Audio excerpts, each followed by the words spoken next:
Pemirsa, tim penyidik Direktorat Tindak Pidana Ekonomi dan Khusus Barreskrim Polri menggeledah 3 lokasi di Nganjuk dan Surabaya terkait dengan peredaran emas ilegal. Dalam penggeledahan tersebut, penyidik mengamankan sejumlah barang bukti dan emas batangan yang diduga berasal dari tambang emas ilegal.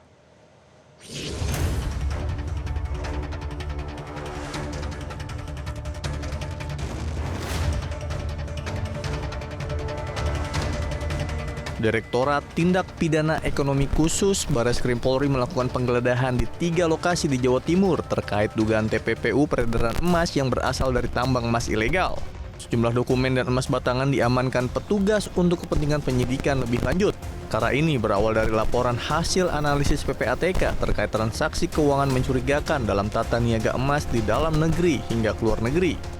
Emas ini diduga berasal dari pertambangan emas ilegal di wilayah Kalimantan Barat yang terjadi pada kurun waktu tahun 2018 hingga 2022.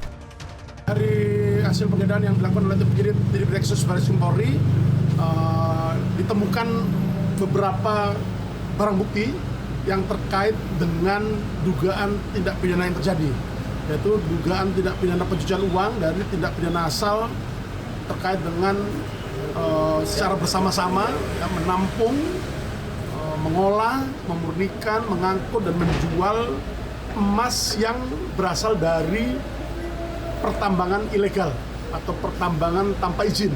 Nah, ini merupakan pengembangan dari perkara sebelumnya yang pernah ditangani di Pontianak, dan ini kemudian mengait kepada laporan hasil analisis PPATK yang diterima oleh tim penyidik. Di Nganjuk, Jawa Timur, Barreskrim Polri menggeledah toko emas dan sebuah rumah di Jalan Diponegoro, Kelurahan Payaman, Kecamatan Kota Nganjuk. Rumah ini digeledah bersamaan dengan penggeledahan toko emas di Jalan Ahmad Yani, Kompleks Pasar Wagi, Nganjuk. Penyidik kemudian membawa 2 box koper berisi dokumen, sejumlah emas dan nota transaksi penjualan emas yang berada di toko. Berdasarkan hasil penyidikan sementara, akumulasi transaksi jual beli emas yang diduga berasal dari tambang emas ilegal tersebut mencapai 25,8 triliun rupiah selama periode tahun 2019 hingga 2025.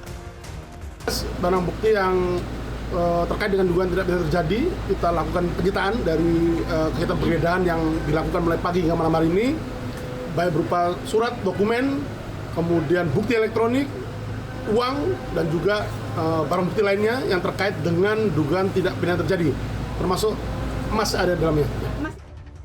Sebelumnya, PPATK telah menyerahkan hasil analisis dugaan perputaran uang dari aktivitas pertambangan emas ilegal senilai hampir 1.000 triliun rupiah ke aparat penegak hukum.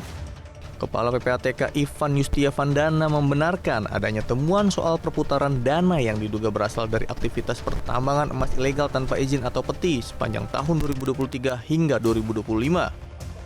Dan uang tambang ilegal itu betul Pak, nilainya hampir 1.000 triliun ya Pak? Iya, udah ditangani oleh penyidik ya. Rincinya berapa persisnya Pak itu? Betul 900 berapa ya? Iya, 992 triliun. Dan setelah itu kan itu perputaran dananya kan. Dari hasil temuan PPATK, perputaran bisnis ilegal tersebut mencapai 992 triliun rupiah yang berasal dari transaksi keuangan terkait penambangan tanpa izin di berbagai wilayah, mulai dari Papua, Kalimantan Barat, Sulawesi, Sumatera Utara, hingga Pulau Jawa. Tim Liputan, Metro TV. Jelajahi cara baru mendapatkan informasi. Download Metro TV Extend sekarang.